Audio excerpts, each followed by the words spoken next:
Bismillahirrahmanirrahim. Assalamu alaikum. Welcome to the class of issues in management accounting. I am your teacher Salma Sadiq. Today our 16th lecture. In this lecture we will discuss the flexible budget with the multiple cost drivers. पिछले lectures में हमने शुरू किया था कि flexible budget होता क्या है, ऑर्गेनाइजेशंस कैसे फ्लेक्सिबल बजट को प्रिपेयर करती हैं और किस पर्पस के लिए प्रिपेयर करती हैं। फ्लेक्सिबल बजट प्रिपेयर किया जाता है कंपैरिजन के लिए कि एक्चुअल जो रिजल्ट्स और आपके प्लान बजट में जो डिफरेंस आ रहा है, वो डेविएशन आ रही है, क्यों आ रही है। आपके एक्टिविटी चेंज होने की वजह से आपका जो प्लान बजट होता है उसमें और आपके एक्चुअल रिजल्ट्स में बहुत ज़्यादा वेरिएंस आ जाता है। तो आप उस वेरिएंस को एडजस्ट करने के लिए या आपकी नेट ऑपरेटिंग इनकम में कितनी डेविएशन आ रही है और कितनी आनी चाहिए डेविएशन, उसके लिए आप एक्टिविटी लेवल के अकॉर्डिंगली एक फ्लेक्सिबल बजट प्रिपेयर करते हो कि आपका जो स्टैटिक बजट था उसमें आप अल्टरेशन करते हो एक्टिविटी लेवल की बेस पे कि आपका एक्टिविटी लेवल अगर प्लान बजट से चेंज होता है तो आपके कितने रेवेन्यूज होंगे उसके अगेंस्ट। हम एग्जांपल को लेके चल रहे थे कि अगर 1000 क्लाइंट्स होते हैं तो आपका एक आपने बजट प्लान किया हुआ था कि आपका स्टैटिक बजट इतना होगा, लेकिन आपकी एक्चुअल में एक्टिविटी जो थी वो 1100 क्लाइंट्स विजिट करते हैं। तो फिर उसके अकॉर्डिंगली हमने फ्लेक्सिबल बजट प्रिपेयर किया था कि 1100 क्लाइंट्स विजिट करते हैं तो उसके अगेंस्ट हमारे रेवेन्यूज इतने आते हैं, उसके अगेंस्ट हमारे एक्सपेंडिचर्स इतने वेरी करने चाहिए और नेट ऑपरेटिंग इनकम कितनी आनी चाहिए। फिर हमने कंपेयर किया था कि फ्लेक्सिबल बजट को एक्चुअल रिजल्ट से, तो हमारे जो रिजल्ट्स आए थे या नेट ऑपरेटिंग इनकम आई थी अकॉर्डिंग टू एक्टिविटी लेवल वो अनफेवरेबल आई थी कि हमारे जो एक्चुअल में रिजल्ट्स आने चाहिए थे बजट के हिसाब से वो आपके एक्चुअल में चेंज आए थे, आपकी नेट ऑपरेटिंग इनकम कम आई थी। जब हमने उसको स्टैटिक बजट प्लान से कंपेयर किया तो हमारे फेवरेबल रिजल्ट्स आ रहे थे कि नेट ऑपरेटिंग इनकम इंक्रीज हो रही थी, but according to activity level जब हमने फ्लेक्सिबल बजट प्रिपेयर किया तो वो फिर हमारे अनफेवरेबल रिजल्ट्स थे कि हमारी नेट ऑपरेटिंग इनकम कम आई थी। वो तो था कि हमने एक कास्ट ड्राइवर को देखते हुए कि हमारे सिर्फ नंबर ऑफ क्लाइंट्स के साथ हमारी जो कास्ट थी या रेवेन्यूज थे वो चेंज हो रहे थे। अगर हमारे पास जिस तरह हमने एक्टिविटी बेस्ड कास्टिंग में देखा था कि हमारे पास नंबर ऑफ कास्ट ड्राइवर्स ज़्यादा होते हैं कि आपके according to job, according to design, according to customer deals आपके ये है कि कास्ट ड्राइवर्स वेरी कर रहे होते हैं, आपके डिफरेंट कास्ट ड्राइवर्स यूज़ हो रहे होते हैं एफओएच को एलोकेट करने के लिए।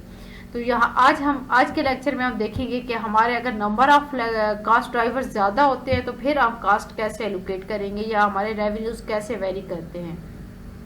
नेक्स्ट ये कि सम कॉमन एरर्स कि जब हम कास्ट एलोकेट कर रहे होते हैं या फिर ये कि फ्लेक्सिबल बजट प्रिपेयर कर रहे होते हैं और उसको एक्चुअल से कंपेयर कर रहे होते हैं तो कुछ कॉमन एरर्स होती हैं कि assuming that all costs are fixed, कि हम सब कास्ट जितनी भी होती है उसको या फिक्स्ड कंसिडर कर रहे होते हैं या assuming that all costs are variable, या हम ये अज्यूम कर रहे होते हैं कि हमारी सारी कास्ट वेरिएबल है, जबकि ऐसा होता नहीं है। कुछ आपका मिक्स्ड कास्ट होती है कि आपकी फिक्स्ड प्लस वेरिएबल प्रोपोर्शन पे कंसिडर होती है, और कुछ ये कि आपकी वेरिएबल होती है जो आपकी nature units two units change हो रही होती है, और कुछ आपकी फिक्स्ड होती है but up to a specific activity level वो फिक्स्ड रहती है, और उसके बाद वो ये है कि अगर आपका एक्टिविटी लेवल इंक्रीज होता है तो वो चेंज होनी चाहिए।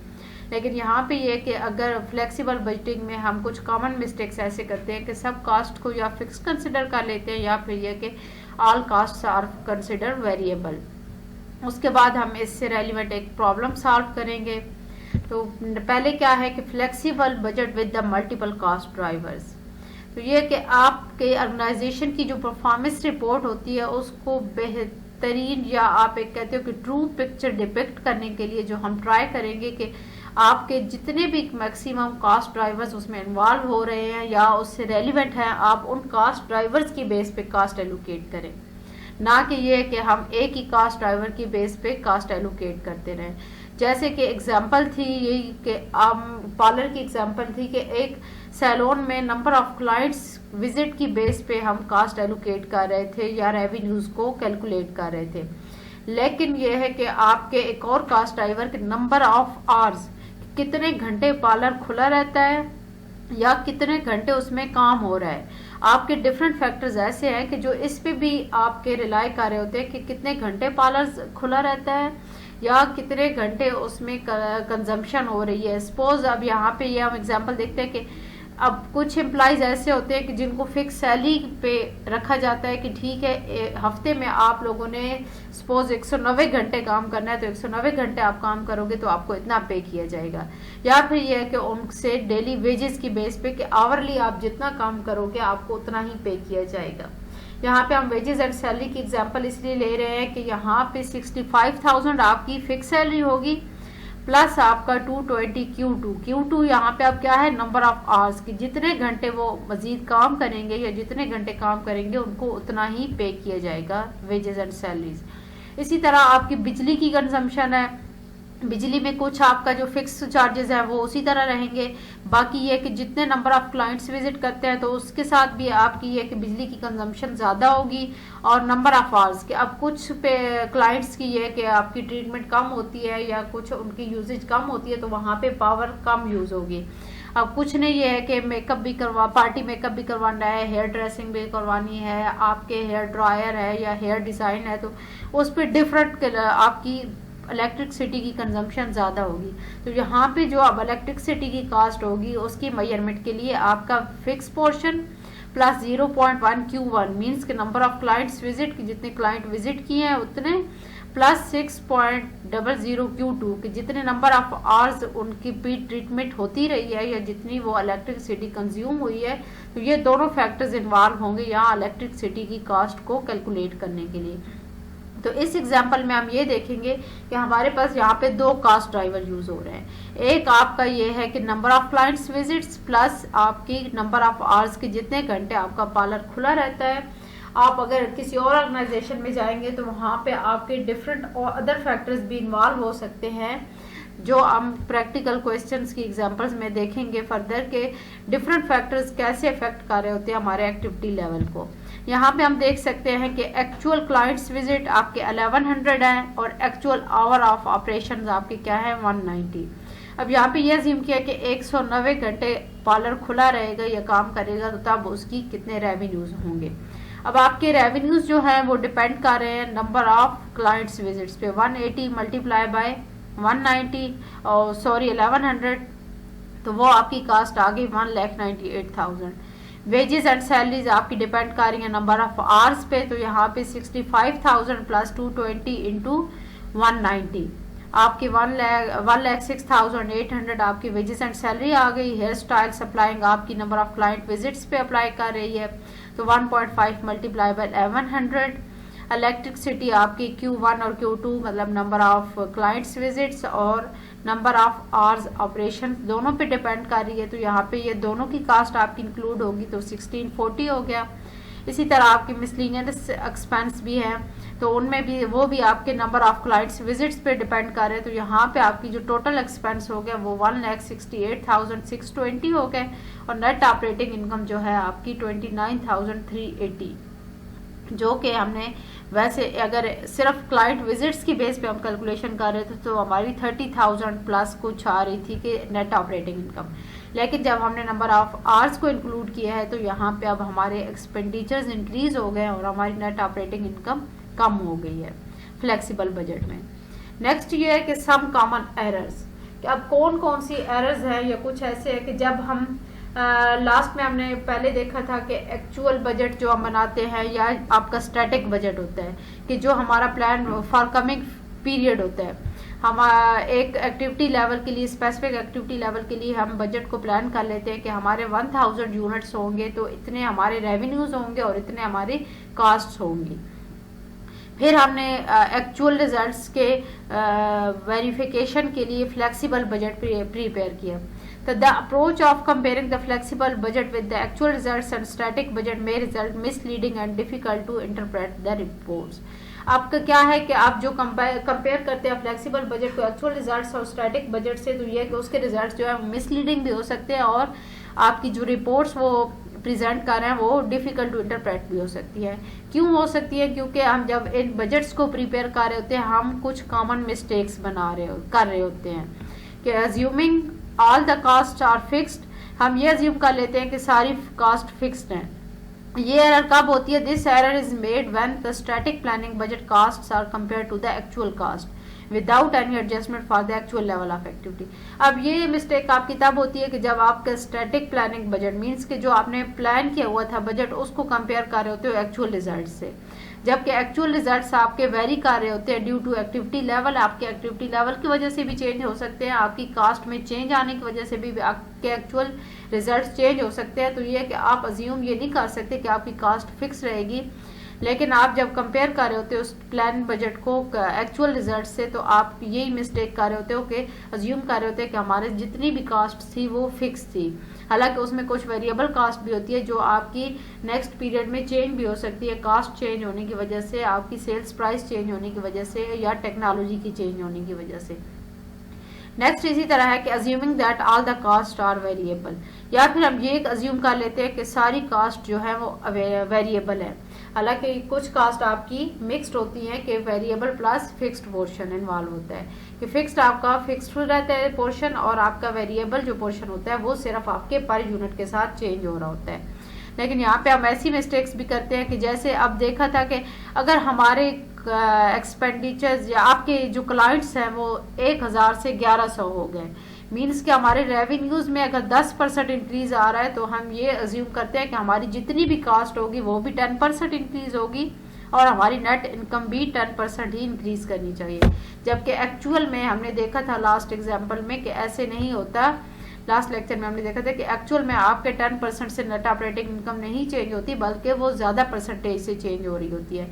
मीन्स कि आपकी फिक्स्ड कास्ट वो सेम रह रही होती है उसमें, और वेरिएबल कास्ट आपकी सिर्फ वेरी कर रही होती है। तो जिसकी वजह से आपके अगर 10% इंक्रीज आता है क्लाइंट्स में तो आपकी नेट ऑपरेटिंग इनकम में ज़्यादा चेंज आ रहा होता है।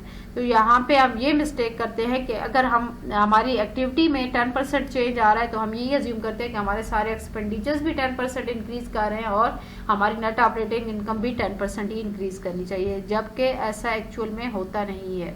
ये इसकी एग्जांपल है कि assuming that all the cost are fixed, कि हमने क्लाइंट विजिट 1100 थे और प्लान बजट में 1000 थे, तो हम उसको कंपेयर कर रहे हैं, उसके रेवेन्यूज को 1100 वाले रेवेन्यूज को हम 1000 के रेवेन्यूज से, और इसी तरह एक्सपेंडिचर्स भी जो हमारे 1000 के हमने अज्यूम किए हुए थे उनको कंपेयर कर रहे हैं 1100 क्लाइंट्स के साथ। तो फिर हमारा इसीलिए ये कुछ फेवरेबल कंडीशंस आ रही है और कुछ हमारे पास अनफेवरेबल कंडीशन आ रही है। जब एक्चुअल में हमारे एक्सपेंडिचर ज़्यादा आते हैं तो वो अनफेवरेबल एक्सपेंडिचर्स होते हैं, और एक्चुअल में हमारे रेवेन्यूज ज़्यादा आ रहे हैं तो वो फेवरेबल कंडीशन होगी। तो यहाँ पे टोटल एक्सपेंस हमारे एक्चुअल में हो रहे हैं 1,72,970 फॉर 1100 क्लाइंट्स, जबकि हमने अज्यूम किया था कि 1000 क्लाइंट्स के लिए हमारे पास 163,200 एक्सपेंस होंगे। अब यहाँ पे हम क्या मिस्टेक कर रहे हैं कि हम 1100 के पीछे जितने रेवेन्यूज और एक्सपेंडिचर हुए उनको कंपेयर कर रहे हैं 1000 के रेवेन्यूज और एक्सपेंडिचर से, इसीलिए हमारी नेट इनकम में चेंज आ रहा है। हमारी एक्चुअल में इनकम आई है $21,230, जबकि हमने प्लान में था कि 16,800, तो इसको हम फेवरेबल कंडीशन का नाम दे रहे हैं, जबकि एक्चुअल में ये गलत है। एक्चुअल में ऐसा नहीं है, बल्कि हमारी एक्टिविटी में चेंज आया हुआ है।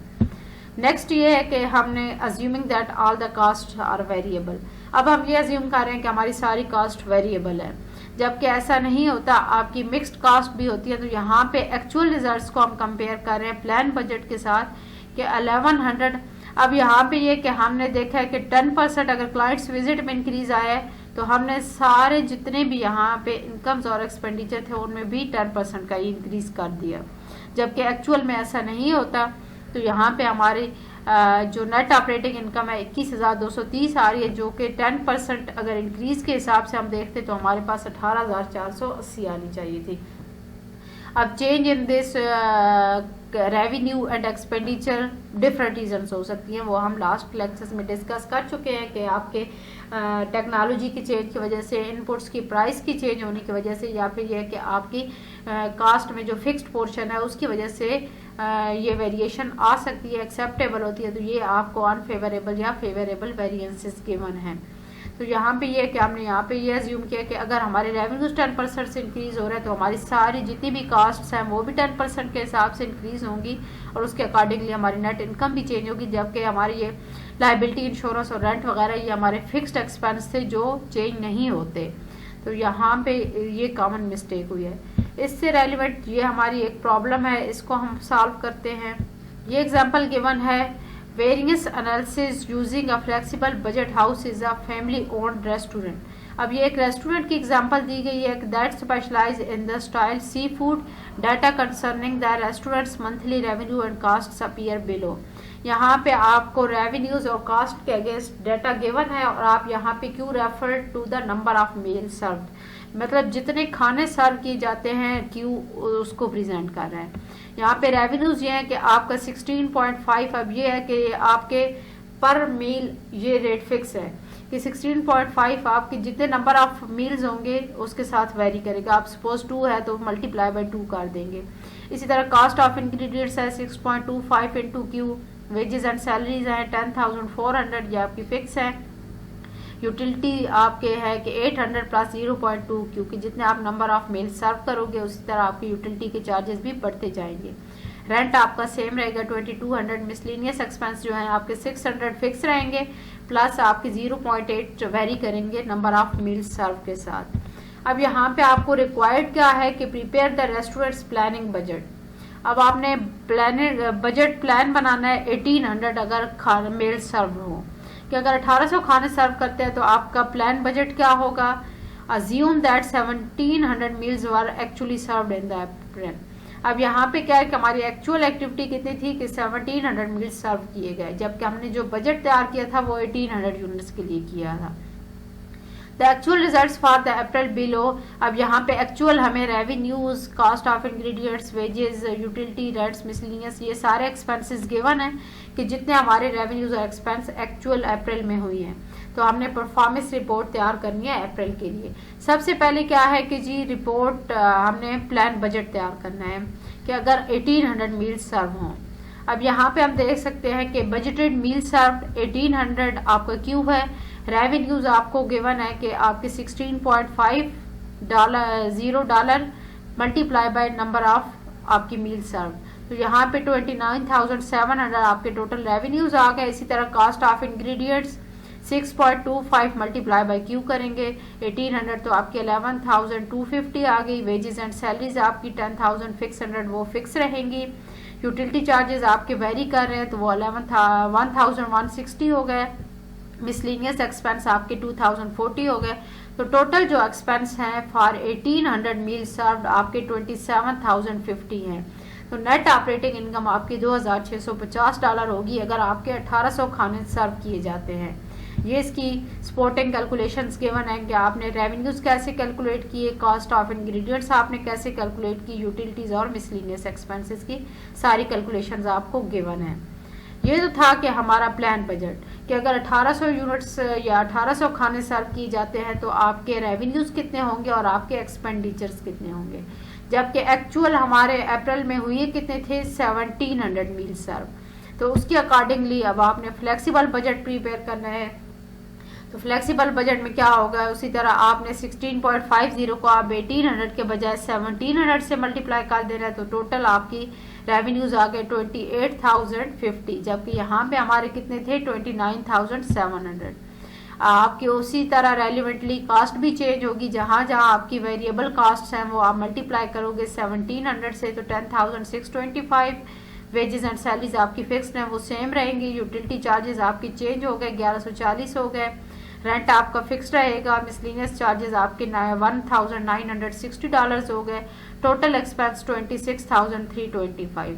अब नेट ऑपरेटिंग इनकम आपकी कितनी आई है 1,725 फॉर द यूनिट्स ऑफ 1700। यहाँ पे आपकी कितनी थी 2,650 अगर आपके 1800 यूनिट सेल होते।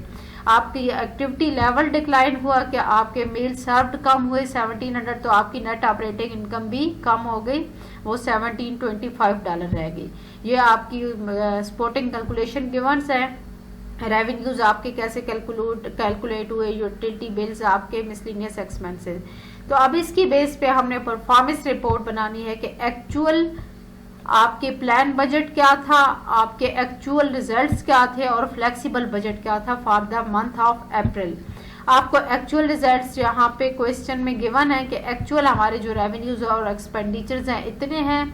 प्लान और फ्लेक्सिबल बजट हमने कैलकुलेट कर लिया है। तो अब यहाँ पे हम देखेंगे कि हमारे एक्चुअल रिपोर्ट क्या आ रही है। रिपोर्ट में हम क्या क्या प्रेजेंट कर रहे होते हैं, आपका एक्टिविटी वेरिएंस और spending and revenue and spending various हम रिजल्ट कर रहे होते हैं। रेवेन्यूज और स्पेंडिंग वेरियस क्या होता है कि एक्चुअल रिजल्ट्स और फ्लेक्सिबल बजट का डिफरेंस। अब मील सर्व्ड 1700, तो 1700 हमारा फ्लेक्सिबल बजट में भी मील सर्व्ड थे। आपके रेवेन्यूज कितने थे फ्लेक्सिबल बजट में, आने कितने चाहिए थे 28,050 according to the budgeted rate, but हमारे रेवेन्यूज आए कितने हैं 27,920, मीन्स के अनफेवरेबल रिजल्ट्स आए हैं। हमारी रेवेन्यूज कम आए हैं जितने हम एक्सपेक्ट कर रहे थे 1700 यूनिट्स के अकॉर्डिंग। कास्ट ऑफ इंग्रेडिएंट्स इसी तरह आपकी 10,625 बनती थी, जबकि एक्चुअल में आपकी कास्ट ऑफ इंग्रेडिएंट्स ज़्यादा आई है, वो भी अनफेवरेबल रिजल्ट्स आए हैं। वेजेस एंड सैलरीज भी आपकी वो फिक्स रहेगी, वो हालांकि आपकी फिक्स थी कि 10,400 होंगी, लेकिन आपकी एक्चुअल में 10,130 कंज्यूम हुई हैं, वो आपके फेवरेबल चेंज आया है। यूटिलिटीज़ में आपके 1140 रिजल्ट्स बन रहे थे, लेकिन यह है कि आपके 1080 के एक्सपेंडिचर्स आए हैं, ये आपका फेवरेबल रिजल्ट आया है। रेंट आपका सेम रहा है दोनों में 2200 और मिसलिनियस चार्जेस आपने अज्यूम किए थे कि 1960 आएंगे फ्लेक्सिबल बजट के अकॉर्डिंगली, लेकिन ये कि आपके 2240 अनफेवरेबल आए हैं। आपकी नेट ऑपरेटिंग इनकम या आपके टोटल जो एक्सपेंडिचर्स थे वो 26,325 थे फ्लेक्सिबल बजट के अकॉर्डिंगली, बट आपके एक्चुअल में टोटल एक्सपेंडिचर ज़्यादा आए हैं, तो इसीलिए आपकी जो नेट ऑपरेटिंग इनकम भी है वो भी अनफेवरेबल शो हो रही है कि आपकी फ्लेक्सिबल बजट के अकॉर्डिंगली 1725 आपकी इनकम होनी चाहिए थी, जबकि आपकी एक्चुअल में 1160 है, तो ये अनफेवरेबल कंडीशन है। इन कंट्रास्ट टू इट आपका अब एक्टिविटी वेरिएंस क्या है कि 1800 यूनिट्स के लिए आपने अज्यूम किया था कि इनकम आपकी 29,700 आएगी, जबकि आपकी फ्लेक्सिबल बजट में या आपकी जो एक्चुअल में आई है वो अकॉर्डिंग टू 1700 यूनिट 28,050, तो अनफेवरेबल चेंज आया कि आपकी इनकम कम हो गई है। अब आपकी इनकम ऑब्वियसली जब आपके नंबर ऑफ मील सर्व कम हुई है तो आपकी इनकम भी कम ही होनी थी, रेवेन्यूज भी, लेकिन यह है कि हम वेरियंस को जब कंपेयर कर रहे हैं तो यह है कि आपका अनफेवरेबल चेंज आया है। इसी तरह आपकी कॉस्ट ऑफ इंग्रेडिएंट्स 11,250 1800 यूनिट्स के लिए थी, तो आपकी ऑब्वियसली जब नंबर ऑफ एक्टिविटीज़ कम हुई है तो आपकी कास्ट भी कम होनी थी, तो ये फेवरेबल चेंज आया है। आपकी सैलरीज सेम रही हैं, आपकी जो यूटिलिटी बिल्स है वो भी आपका फेवरेबल चेंज आया है क्योंकि नंबर ऑफ एक्टिविटीज़ कम हो गई हैं, आपका रेंट सेम रहा है और आपके मिसलिनियस एक्सपेंसेस भी डिक्लाइन हुई हैं with the number of activity, तो आपका ओवरऑल जो है वो फेवरेबल चेंज आया। लेकिन आपकी नेट ऑपरेटिंग इनकम क्योंकि नंबर ऑफ मील्स आपके कम हो गए थे तो आपकी ऑपरेटिंग इनकम भी डिक्लाइन हो गई है, वो 2650 के बजाय $1725 आई है, तो आपका अनफेवरेबल चेंज आया है 925 का। तो ये था हमारा आज का लेक्चर जिसमें हमने एक प्रैक्टिकल एग्जांपल भी देखी कि कैसे अगर आप हमने जो लेक्चर में डिस्कस की थी एग्जांपल उसमें था कि अगर आपकी एक्टिविटी इंक्रीज होती है तो तब आपके रेवेन्यूज और एक्सपेंडिचर्स कैसे चेंज होते हैं। यहाँ पे हमने देखा है कि हमारे रेवेन्यूज और अब हमारी एक्टिविटी डिक्लाइन हुई है, मील सर्व 1800 बजट में थे लेकिन एक्चुअल में 1700 हुई है, तो फिर हमारे रेवेन्यूज भी डिक्लाइन हुए।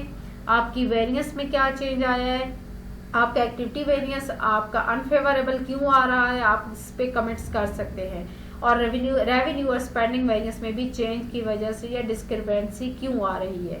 तो यहाँ पे आपकी एक्टिविटी डिक्लाइन हुई है तो उसके अकॉर्डिंगली आपके एक्सपेंडिचर्स भी डिक्लाइन हुई हैं, आपके रेवेन्यूज भी डिक्रीज होने चाहिए, लेकिन आपके उसके अकॉर्डिंगली आपने फ्लेक्सिबल बजट प्रिपेयर किया और फिर आपने उसको कंपेयर किया एक्चुअल रिजल्ट से, तो तब भी आपकी जो नेट ऑपरेटिंग इनकम है वो अनफेवरेबल आई है। वो आपकी डिफरेंट रीजंस हो सकती हैं, इस टेक्नोलॉजी चेंज, आपकी इनपुट्स की प्राइसेस की चेंज होने की वजह से, तो ये है कि आप इतनी डेविएशन आपकी एक्सेप्टेबल होती है। इसके लिए ये नहीं है कि आप मैनेजमेंट को पनिश करोगे, आप सिर्फ ये है कि वेरिएंस एनालिसिस साइकिल के थ्रू वैल्यू रीजंस को आइडेंटिफाई करने की कोशिश करते हो कि हमारा अगर चेंज आया है तो वो क्यों आया है, हमारे बजट में क्या हमने ट्रू पिक्चर नहीं प्रेजेंट की हुई थी, क्या पता हमने फैक्ट्स एंड फिगर्स की बेस पे या सारे फैक्टर्स को कंसिडर करते हुए बजट तैयार ना किया हो, हमारे बजट में मिस्टेक है, या फिर ये कि कुछ अदर फैक्टर्स इन्वॉल्व हैं जिसकी वजह से ये चेंज आ रहा है, डेविएशन आ रही है। तो हम जो फेवरेबल चेंजेस होंगे मींस कि कुछ सिनेरियोज में हमारी कास्ट कम आई है तो वो उनको हम रेप्लिकेट करने की कोशिश करेंगे कि क्यों हमारी कास्ट कम आई है, तो ये हमारे लिए फेवरेबल सिनेरियो है। और जहाँ पे हमारी कास्ट वगैरह इंक्रीज हो रही है तो वो अनफेवरेबल सिचुएशन होती है, उसको हम डिक्लाइन करने की या कम करने की कोशिश करेंगे। ये हमारा आज का लेक्चर था। इससे रेलिवेंट कोई क्वेश्चन हो तो आप पूछ सकते हो। Thank you so much.